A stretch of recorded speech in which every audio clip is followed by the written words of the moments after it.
ನಗರದ city bus ನಿಲ್ದಾಣ ಸಮೀಪದ ವಾಣಿಜ್ಯ ಕಟ್ಟಡದಲ್ಲಿ ನಿನ್ನೆ ಸಂಜೆ ವೇಳೆ ಬೆಂಕಿ ದುರಂತ ಸಂಭವಿಸಿದ್ದು, ಇದರಿಂದ ಹಲವು ಅಂಗಡಿಗಳು ಸುಟ್ಟು ಭಸ್ಮವಾಗಿ ಕೋಟ್ಯಾಂತರ ರೂಪಾಯಿ ನಷ್ಟ ಉಂಟಾಗಿದೆ. ಕಟ್ಟಡದಲ್ಲಿನ ಮೊಬೈಲ್ ಅಂಗಡಿಯೊಂದರಲ್ಲಿ ಬೆಂಕಿ ಕಾಣಿಸಿಕೊಂಡಿತೆನ್ನಲಾಗಿದೆ. ಈ ಬೆಂಕಿ ಕಟ್ಟಡದ ಹಲವು ಅಂಗಡಿಗಳಿಗೆ ವಿಸ್ತರಿಸಿದ್ದು, ಇಲ್ಲಿನ ಎಲ್ಲಾ ಸುತ್ತುಗಳು ಸುಟ್ಟು ಭಸ್ಮವಾಗಿದೆ.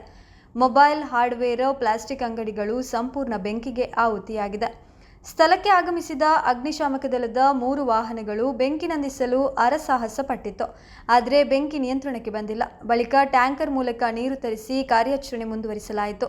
ಸುಮಾರು 2 ಗಂಟೆಗಳ ನಿರಂತರ ಕಾರ್ಯಾಚರಣೆಯಿಂದ ಬೆಂಕಿ ನಿಯಂತ್ರಣಕ್ಕೆ ತರಲಾಯಿತು. ಆದರೆ ಸಂಪೂರ್ಣ ನಂದಿಸಲು ಆಗಿಲ್ಲ ಎಂದು ತಿಳಿದು ಬಂದಿದೆ.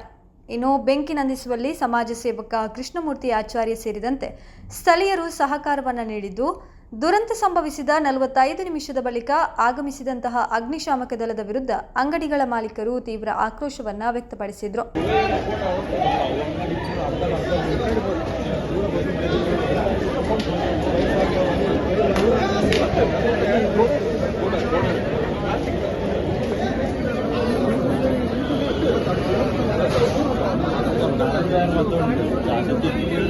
ಕಂಪ್ಲೇಂಟ್